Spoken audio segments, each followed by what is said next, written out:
રાજ્યમાં સિંહોની સંખ્યામાં વધારો નોંધાયો। વર્ષ 2025માં 891ને સિંહનો આંક આંબી ગયો છે। અગ્ર મુખ્ય વન સંરક્ષક ડોક્ટર જયપાલ સિંહની TV13 સાથે ખાસ વાતચીત સામે આવી, જેમાં એશિયાટિક લાયનની ગણતરી બાદ સિંહોની સંખ્યામાં 31% વધારો થયો હોવાની વાત તેમણે કરી।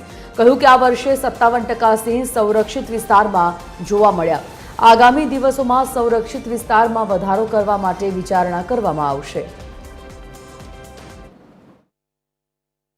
આજે સિંહોની વસ્તી ગણતરી બાદ ફાઇનલ આંકડા મુખ્યમંત્રી તરફથી જાહેર કરવામાં આવ્યા છે અને સિંહોની વસ્તીમાં ચોક્કસપણે વધારો થયો છે। ત્યારે કયા પ્રકારે આ સમગ્ર પ્રક્રિયા હાથ ધરાઈ છે તે સંદર્ભે વાતચીત કરવા માટે અગ્ર મુખ્ય વન સંરક્ષક ડૉક્ટર જયપાલ સિંહ આપણી સાથે જોડાયા છે। સર, સ્વાગત છે આપનું TV13માં।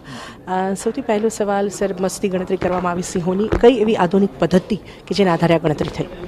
એમાં જે પદ્ધતિ ઉપયોગ કરી એ આપણે ડાયરેક્ટ બીટ વેરિફિકેશન મેથડથી સિંહની ગણતરી હાથ ધરી છે। એમાં અમુક જે છે GPS છે, પછી HD કેમેરા છે, પછી સ્ટેટિસ્ટિકલ સોફ્ટવેર છે અને AI આધારિત સિંહનું જે આપણે જોઈ શકીએ કે એકબીજાથી જુદા છે એ પ્રકારના સોફ્ટવેરનો પણ આમાં ઉપયોગ કર્યો છે। અત્યારે આ વખતે આપણે જ્યારે જોયું કે એમાં ટોટલ સિંહની વસ્તી 891 જેટલા સિંહ નોંધાયા છે અને ગઈ વખતે સંખ્યા 674 જેટલી હતી, એટલે કુલ 32.19% વધારો નોંધાયો છે।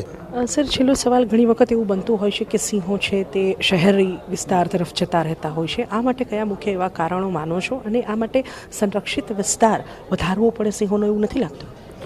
એમાં જે અમુક વખતે જે છે એ સાચી વાત છે કે સિંહ જે અમુક માનવ વસ્તીની નજીક આવી જાય છે, પરંતુ સિંહની જે નેચર છે એ ખાસ કરીને કો એક્ઝિસ્ટન્સ માટેની નેચર છે અને આપણે જોઈએ છીએ કે કો એક્ઝિસ્ટન્સમાં જે સૌરાષ્ટ્રની કોમ્યુનિટી છે એને સિંહ જ્યારે આજુબાજુ હોય તો પણ એનું ગૌરવ લેતી હોય છે અને એને એક પરિવારના સભ્ય તરીકે અમે તો જાતે જ્યારે ગણતરીથી પહેલાં પણ જે અમુક લોકો સાથે વાત કરી, જે એના વાડીમાં પણ સિંહ હતા, તો એવી લાગણીસર એ લોકો વાત કરતા હતા કે અમારા પરિવાર જેવું જ છે ને અમે એને ક્યારેય એ તકલીફમાં હોય તો એવું ક્યારેય બનવા દેતા નથી।